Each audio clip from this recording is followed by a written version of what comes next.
The Healing Through Love podcast with Sharlene Lynch and Rose Davidson. In episode 119, explore sustainable health with Tracy Desjardins as she debunks diet culture and guides you through 5 steps to peace with food. And I love having those conversations. I do a lot of work with women based on a place that I've healed from around unwanted emotional eating concerns. So is there a way that we can love food, enjoy food, find pleasure in food without it being a problem? I say hands down, yes. But I believe that conversations like that don't happen enough. So on my website, theholisticdivas.com, everyone diving in can find the link to my book, The Diet-Free Diva. And there's also a link that says freebies. And I have some powerful free resources.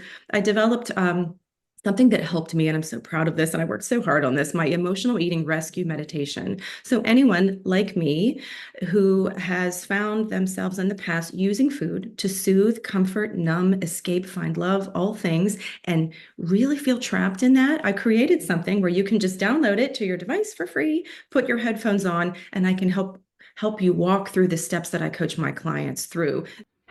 The Healing Through Love podcast with Sharlene Lynch and Rose Davidson.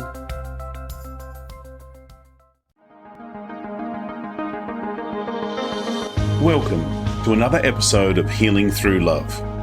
Each week, we share ideas, experiences, and resources to increase the awareness of domestic and family violence and to empower survivors to grow and thrive. We talk with experts who share their advice, or with people who have experienced abuse, no matter where they are on their journey. This is all about healing through love. And now, here are your hosts, Sharlene Lynch and Rose Davidson.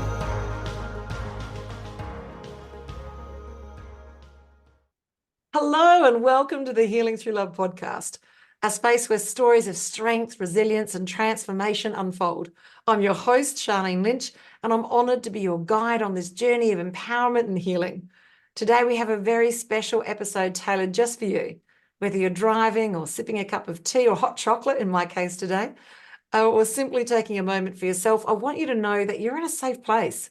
Healing Through Love is more than a podcast. It's a community, a beacon of hope, and a reminder that you're not alone. In this episode, we have a guest who will share a story that will resonate with the core of our mission, a story that illuminates the power of love, resilience, and unwavering strength that lies within each of us. So settle in and take a deep breath and let the healing begin. But before we begin with today's narrative, just a quick reminder that if you find value in our episodes, consider supporting us by subscribing, sharing, and leaving a review. Your engagement helps us reach the hearts and spread the message of healing through love to a broader audience. Now, we've got a beautiful guest here today, Tracy Desjardins. I don't know. I hope I got that name right. It's French-Canadian. Perfect. Very challenging. She is a national board certified health and wellness coach and a mind-body eating coach and a fitness professional. Amongst other things, she has written a book called Diet-Free Diva, which I'm planning to dive into. And Tracy specializes in helping women find solutions for unwanted eating concerns, such as restrictive dieting and for weight loss. This is one of my hot subjects. Let's dive in. How did you get here? Oh my gosh, Sharlene, first of all, thank you so much for having me on the Healing Through Love podcast. It's an honor to be here. And that was just a beautiful introduction. So thank you so much. It's always so surreal when I answer this question because I sometimes have to shake myself and get real about I'm actually on this live show, talking about something that was so challenging for me for over 3 decades of my life. So I got to the place that I'm at because I've been through quite a bit with let's say, the battle with food and body starting at the ginger age of 12. And I love telling my story. I encourage other women, I speak with men as well, to share their story about what they've been through in their own struggle with food and body. And it's honestly been some of the most fulfilling work that I've done in my life, opening the doorway to not just share my own story, but learning that when I share mine, it helps other people feel vulnerable and safe to share theirs. And there's where some powerful healing takes place. I love that. I love that. I love that. Because haven't we all got a story somewhere in and around weight. And for some people, it's actually putting it on, and other people, it's the opposite, taking it off. So obviously, you've got a personal story. At what point in time did you decide that you were going to make a profession out of this, or did you lose the weight first and then it became a professional?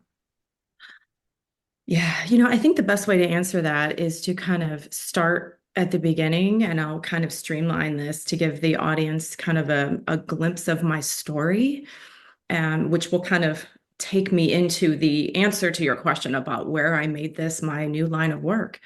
My battle with food and body started at age 12. I was a slightly overweight child growing up in the 70s and 80s. And I reached a point, well, up until the age of 12, I was perfectly fine with who I was, what I looked like. I didn't really have an issue with food. I really liked to eat, but to me, it didn't seem like a problem until around the age of 12. And I hear this from so many other people. Right around that age is where a problem began. I find it fascinating. And as soon as I caught on to what society admired, all of a sudden it was like a switch flipped. And I believed that I had to learn to suffer through feeling hungry, eating things I didn't really like, and forcing some sort of warpath with food to change how I looked, to go from being what I felt was normal and healthy and thriving into being very thin, because that was what was deemed lovable, admirable, successful, and I wasn't that. So I needed to get there, or something bad was going to happen to me. Wow. And so that began a 3+ decade long up and down game of chutes and ladders and ping pong with restrictive diet, feel something off, rebel against the rules. I couldn't put that into words back then, but that's what was happening. And then I would binge on what was forbidden, which to me was always sweets. It was always the really forbidden stuff that I had labeled or learned. I inherited a belief system about the sweets that I loved. So I really, I developed a problem with sugar back then that didn't exist before. And nobody really talked about this. I didn't have one of those classic eating disorders, but I kind of did, but nobody talked about those of us that were trying to lose weight with some sort of restrictive plan and then binging in private and starting over again. Nobody really talked about those of us that were doing that. And so we tend to develop a level of embarrassment or secrecy or shame that can just drain us from self-esteem and self-confidence. I went from a kid who was living life in abundance, liked who I was, made friends, to somebody who was very insecure about not just food and my body, but a lot of other things as well. And I used a lot of, let's say, compensatory things to kind of make up for that, like excessive exercise to make up for binges. And I spent a lot of my life energy recovering from my binges and starting over. And it was always, I was going to start over on Monday. And I knew in my heart and in my soul that there was something off. I just didn't know where to go. And I didn't know who to talk about this, because I thought that I was the only one that really had that kind of problem. So I kept trying to do my own, kept trying to like dig a new hole and try to find new solutions. And I got really tired of that. So to answer your question, Sharlene, as I trudged through the decades, college, getting married, having children, in the background was always the consumption, the mental consumption of, I got to lose this weight. It was always like 10, 20 pounds. Things never got really out of hand for me, but I felt like they were. I really had a problem that I didn't know where to go for help. I just kept thinking I'm going to start over, trying harder the next time. So I finally, as I got older, I'm 54 right now. As I got older, my body started to send me signs like, hey, we're tired of this. We're tired of this. So it took me longer to recover from my abusing food. It took me longer to make up for the damage that I felt. I literally would feel hungover from what I was doing with sugar, with food, to compensate for what was really bothering me. And I started to take notice. I started studying. I became a health coach. I thought, well, I want to help other people with this problem, but I don't really know what I'm doing either, but I'm going to figure it out. You know, a lot of other people that get into my line of work come from that reference, and it can be very empowering because we do learn a lot about ourselves. So I would like to say that at the beginning of pandemic, which was 2020, at the time, I owned my own personal training business, and I was exhausted. I was exhausted. And just like everyone else, I had to shut my business down and go home, stock up on our toilet paper, and just stay home. And in that time period is when I was forced to slow down and be. And that's when I really felt a calling. I really kind of felt like God was like, okay, Tracy, you can keep doing things your way, or maybe you can spend some time with me now because I can help you if you're willing to listen. Mm. So I started to do things a little differently, and for the first time ever, my work in fitness, you know, I had this ego where I should know, I should have the solutions to this after all these years, and I really believed the shoulding, and I didn't. I was really stuck on some things. So I hired my own coach, got some therapy through what was prompting me to use food to numb and soothe and escape and to manage. That was really holding me back forever. I was exhausted. And when I discovered that the inner work and getting to know myself at a deep level and doing a lot of inner forgiveness and looking at my story with loving eyes and loving thoughts, I discovered this is what is taking me through this. And I haven't binged, I haven't abused food since then. And the biggest thing is opening up this doorway for other women to come forward. I work with women, but I help my husband too. And he said, you know, the book that you wrote speaks to men too, even though it's hot pink. So during pandemic and during my own therapy and my own healing, I had to write. So I started to write, and I wrote The Diet-Free Diva. And in it, I share 5 healing steps for finding peace and freedom with food without restrictive dieting and without relying on some other diet plan to take us to the promised land where life is going to be great, because as we know, that doesn't exist. So that is kind of some tidbits to my story as to where I landed in the work that I do now. Oh, I love it. I love it. I have, as you said, since the age of 12, similarly. I wonder whether or not it's got something to do with the onset of the hormones, because that's around the same time that I got my period. And I think also I became a little bit more body aware. So like I was always very athletic. And then all of a sudden I'm like, am I athletic, or, you know, am I round? I like, you know, is there a distinction here? So I really understand what you're saying there. And as a survivor of domestic and family violence, I noticed that when I would go through phases of, you know, attempting to rectify the situation and move through and become better, I would lean heavily back on food because I love food. If you just have a look at my Facebook feed, you'll just see a lot of food, and emotional eating on every level. And not having that understanding of how to care for my body. I'm 57, so I get it. I get the age thing, and we need to approach food differently at 57 than we do when we are 17. Our metabolism's different, and I don't know. I also think somehow, Tracy, it's an energetic thing as well. That food is love. And that if we can see food as love, we don't necessarily need to eat it just to actually get more love. That for me, making food for other people is still the same. I'm still sharing love because I'm making it and giving it to other people. Yeah. So I love this. This is fascinating. Now, you've got some freebies that you're offering for the clients today. Is that right? Yeah, absolutely. Yes. And the main freebie that I want to share that really attaches to what you just said. And I really love what you just described about, you know, food can be love, and I actually help women embrace that concept from a place that nurtures them, not keeps them stuck in abusing food. And I love having those conversations. I do a lot of work with women based on a place that I've healed from around unwanted emotional eating concerns. So is there a way that we can love food, enjoy food, find pleasure in food without it being a problem? I say hands down, yes. But I believe that conversations like that don't happen enough. So on my website, theholisticdivas.com, everyone diving in can find the link to my book, The Diet-Free Diva. There's also a link to book a free call with me where you you can share your story with me and I can hold private space with you, which is where the real fun work begins and the empowerment starts. And there's also a link that says freebies. And I have some powerful free resources.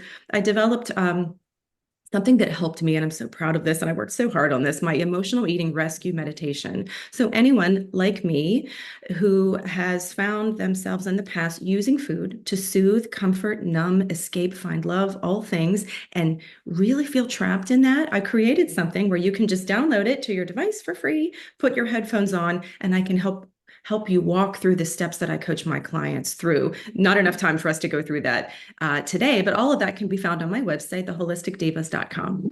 I love that. And the link's going to be in the bio and also in the show description. I love it.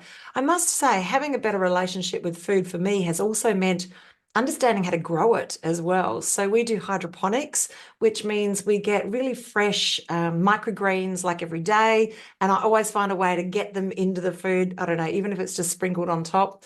And on our patio, we grow at the moment, because it's winter here in Australia, I'm growing beetroot and quite a lot of herbs and whatnot. And summer we grow a lot of tomatoes and basil and also sprouting. So just like learning to love food on a different level where you're part of the process of it evolving and growing. I don't know.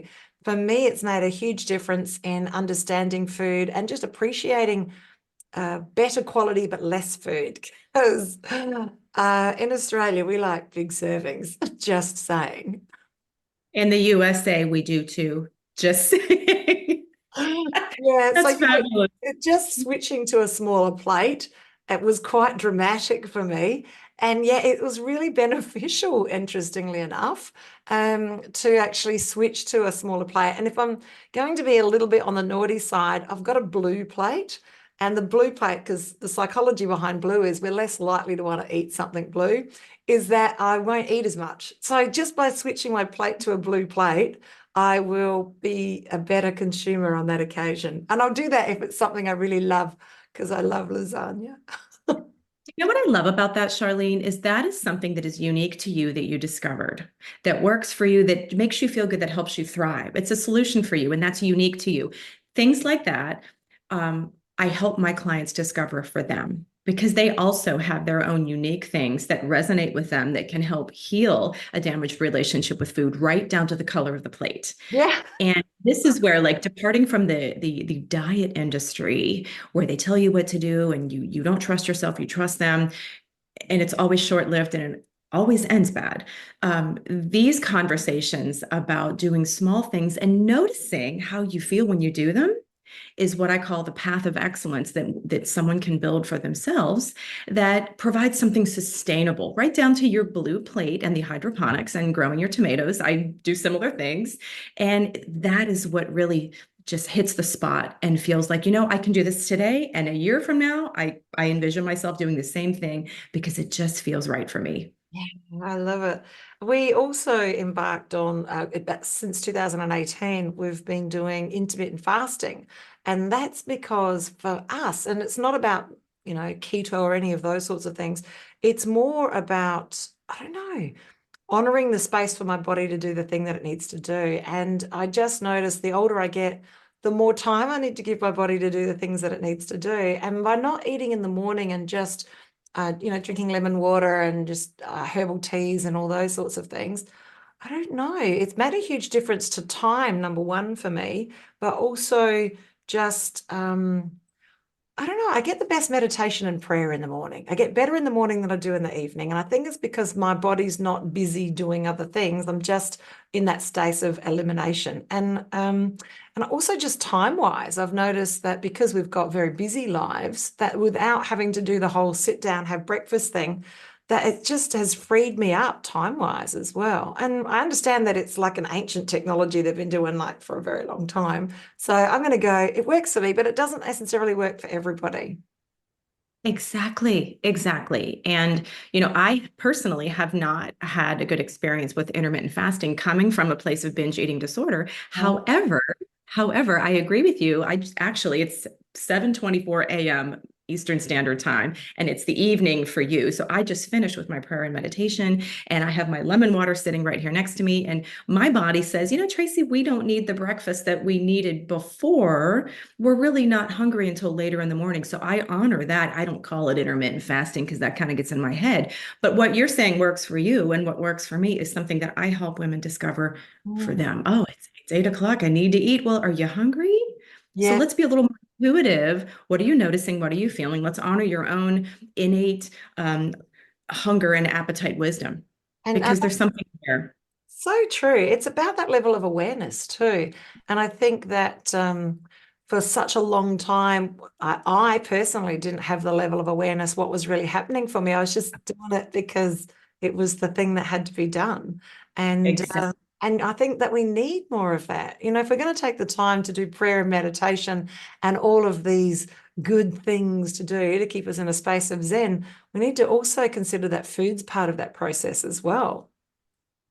Absolutely. We are biologically created to want to eat, because if we don't eat, we know what's going to happen.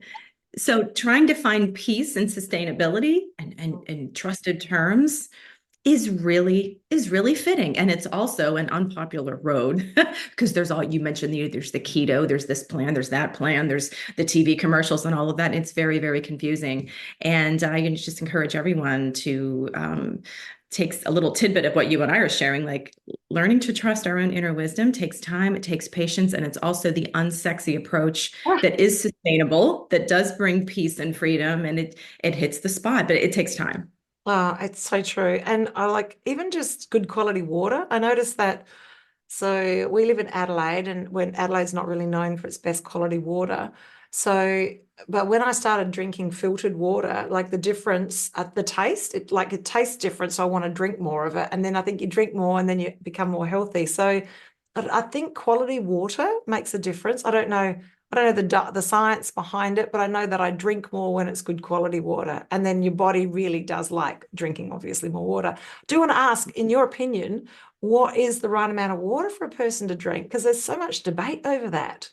Thank you for asking that. Nobody's ever asked me that in an interview. And I literally just read something about that. I used to be one of those coaches, especially in the fitness industry. You need to drink, 8 to 10 glasses plus more if you're fit. Like there was some sort of rule around the water. And lately, if you read something that's really powerful, everybody is uniquely different with the water. I mean, I'm going to share mine. This is about 60 ounces or so. And I get through 2 of these a day, but that's what works for me. For my husband, 2 of these a day is way too much. Like it's really hard for him to choke down that much water. I have a lemon squeezed in this thing. I have filtered water. So I'm going to say, Sharlene, that it is subjective.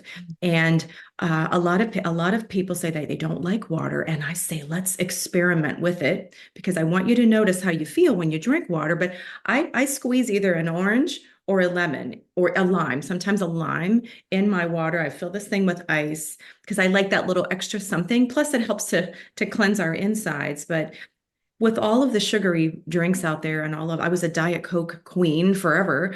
There is a pathway where we can learn to love water, and it's just so nourishing and flushing. It's like I don't know, I like to call it a power spray to our insides. And sometimes based on what we've learned in society, all the sugary things and diet sodas and bubbly this and bubbly that, we can train ourselves back to enjoy good old fashioned in our term.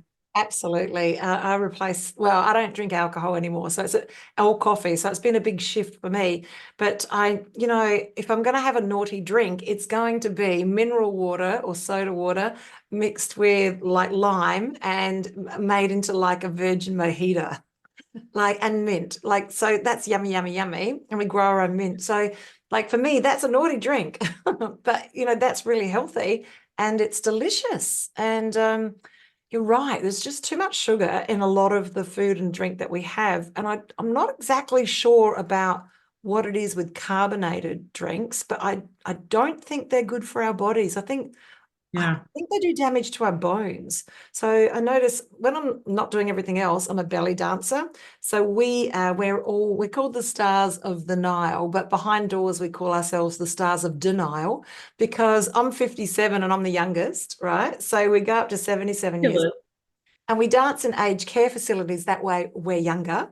and that works. But what we notice is the people that have got less of the bone density issues and the bones and leaning over and all the other issues are people that never drank soda pop, they call it. And the Yeah. ones that are like this are the ones that drank soda and Coke particularly, and those sorts of things. So I think there's a correlation there that it somehow damages your bones. I don't know how, but that's what I Yeah. believe. And I'm sticking. I agree. And, I think, well, you heard me reference, I'm the former Diet Coke queen. It was really difficult to make that transition. I always felt like that carbonation. I know this is not true, but I felt addicted. I needed that zip. I needed that zip of like a fountain soda. So I had to slowly wean myself off of that because I started to get weird headaches, Sharlene. I Mm. started to get, and I was kind of like, okay, this is a sign. I was getting weird headaches as soon as I would have my first Diet Coke of the day. And I got a little scared. I was in my 40s. I got a little scared of that. Like, I think this is a sign that it's time for me to make that shift. Like, I need to recognize this is a problem and do something about it. So I started to started to wean back. Then I went into unsweetened iced tea with lemon, lots of ice. Now Yes. I'm all of that. But I like a glass of red wine every now and then. But I do notice, because we're talking intuitive, like, how is this affecting me? How am I feeling? It disrupts my sleep. And then when my sleep is disrupted, the next day I don't have as much energy. So is that glass of wine worth it? Most of the time, not. Most of the time it's not. But like, we in our 50s, we're learning to recognize that wisdom. And that feels pretty good. Like, how is when I do this affecting me? And am I okay with that? Yes, on every level. I love it. So there's so much to dive into. It's not just about what we're eating or when we're eating or what we're not eating, but it's also the fluid that we're having as well. And I love the way that you're looking at this, that it's not a cookie cutter approach, that every human on this planet is different. You've got different DNA, you've got different thought processes, you're a different person, and you've also got that different pattern of beliefs as well. So, how is one diet that works for one person going to work for another? Or how is one eating process or whatever technology, whatever you want, a fancy word you want to give it, how's it going to work for everybody? And I love your fresh approach, which is very bespoke. Well, where are you? What works for you? What doesn't work for you? And how can we build a solution for you from where you are? So that I love that, and there needs to be more of that. And I love that you've got these free resources that our audience can dive in. And as I said, the links are going to be in the show notes and also in the show descriptions as well. And also that fantastic book, which is on Amazon. So that means wherever you are in the world, listeners, you can actually dive in and read that. Look, there wouldn't be too many people listening to us today that wouldn't have had some challenges in and around weight, and whether it's putting it on or taking it off. And might not even be you, it might be your partner or your children. So it's great to dive in and have a look at another alternative that doesn't include the diet. Yeah, I love that. I love that. And so you mentioned about sleep. What sort of part has sleep got to play with our health and food? Oh, I love that question. And that certainly applies to men and women. And this is coming in really good timing. My husband and I were both in our 50s, and we have spent some time really analyzing, like, we've had good sleep, we've had bad sleep. Most of the time we have challenged sleep. So we started to identify what is causing this. And we have noticed that our level of sleep is correlated to how we're taking care of ourselves. So it's really interesting, the things that we took for granted in our former decades. Oh, sleep great. Or like, if we didn't, we were okay the next day. Those days are over. And now sleep is a precious commodity. So we've really started, he's doing certain things differently. He's just been recently diagnosed with sleep apnea. So he's taking the next step, cleaning up a lot of his sugary drinks he was drinking, making some nutritional shifts to start to sleep better, so his energy is better. It's really important to him right now. And then I've discovered, like, wine, if I say yes to wine, I am saying no to quality sleep. So I'm kind of weighing what's going on there. And I also notice little things like, if I fall asleep on the couch watching our favorite show, and then I wake up and try to go to bed, I can't fall asleep. So connecting the dots with, what am I noticing? What are the patterns? What is helping me? And what is bringing a setback with regards to sleep is really where we're at right now. And this amazing decade of the 50s is really an interesting new chapter we're finding. I hope I answered your question. No, I do. I love it. I love it. I was just thinking about we've changed our sleep patterns as well. We like to sleep with some grey sound in the background, so grey noise. And it's crickets and frogs, right? Because we live on a riverbed, right? And so when the ecosystem outside is really healthy, so when it's raining, we get lots of crickets and lots of frogs, and we sleep really well then. So when it's not raining, or it's really too cold for the frogs to be out, there's no frogs or crickets. So we make our own frogs and crickets by listening to frogs and crickets on like a podcast. It's like a Spotify list. Anyway, it's working. We love it. And so I travel a lot for work, and I listen to it when I travel, and then I think that I'm home. So I even sleep better if I'm sleeping in a hotel. So it's fascinating the things that we can do to like trick our minds into feeling safe and to feeling that level of comfort so that you can sleep better. But sleep, if you don't get it, it is a weight issue on every level, and it's also a health issue. I know when I've had periods of time where I haven't slept as well, weight gain. And when I'm sleeping well, the weight takes care of itself. So I think that I think it's got something to do with it. I don't know the science of it. It's not my area of expertise, but I think it has got something to do with it. Well, I'm so glad you brought that up, because I mentioned my emotional eating rescue meditation. One of the things I learned as I examined my story, I call it step one in my book is discover and write your food story. And part of what I noticed in my own story was when my energy was low, whether I was intentionally sacrificing sleep to get more done with work, I was a busy mom, whatever that was, I was most of the time using food, filling up on sugar. I was rebelling from my diet, but at the same time, I was also trying to fill up on energy to keep going, to ignoring my body's needs for sleep, because I believed I needed to get more done at work, at home, to be successful, because that's what people do. They just push their limits, which causes problems. I was using food to fill up on energy when what I needed was more sleep. A long time. And I think I kind of knew that, but didn't want to believe it, because I was afraid that I was going to get behind on life. So and we another bonus for getting quality sleep is when we're too tired, we are very vulnerable to grab that brownie, order that pizza, because we don't want to cook dinner or whatever that might be. And those are just like signs of signals. Yeah, I've done that too. I love it. I love it. This is so good. I love everything that you've got to say here. And your free offers today are amazing, and the audience can lean in and have a closer look at that. And the book's available, and it's a quick read, really, isn't it? It is a quick read. I forgot. It's 184 pages, 5 steps to finding peace and freedom with food on your own trusted and sustainable terms. I walk you through the 5 steps. So you're basically designing your own path of excellence. I don't give you a meal plan. I don't tell you what to eat. I help you decide. And my book tells my story. It also opens the door for others to consider their story. And a lot of the mindset and the wisdom and the little things that the diet industry doesn't teach us are in my book to help you explore your thoughts. I love it. This is such a unique twist, because it's a multi-billion-dollar industry. And here you are, Tracy, telling us that we have the answers, that we have got this, the answers are inside, and that you just need to lean into knowing yourself on a different level and understanding what's a good match for you, where you are, the age you are, and the place in your journey. I love this. This is such great work. Look, in closing today, because we could talk all day, I feel, Tracy, that in closing today, I'd love you to share your words of wisdom with our audience. Oh, thank you so much, Sharlene. This has just been such a delightful interview, by the way. I just want to say thank you. I think the word of wisdom that I'd like to share, I want to keep it super simple.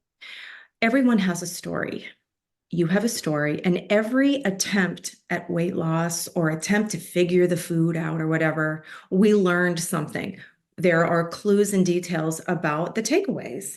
And a lot of us want to shut that out. That was a horrible experience. Your story is very valid. It's very powerful.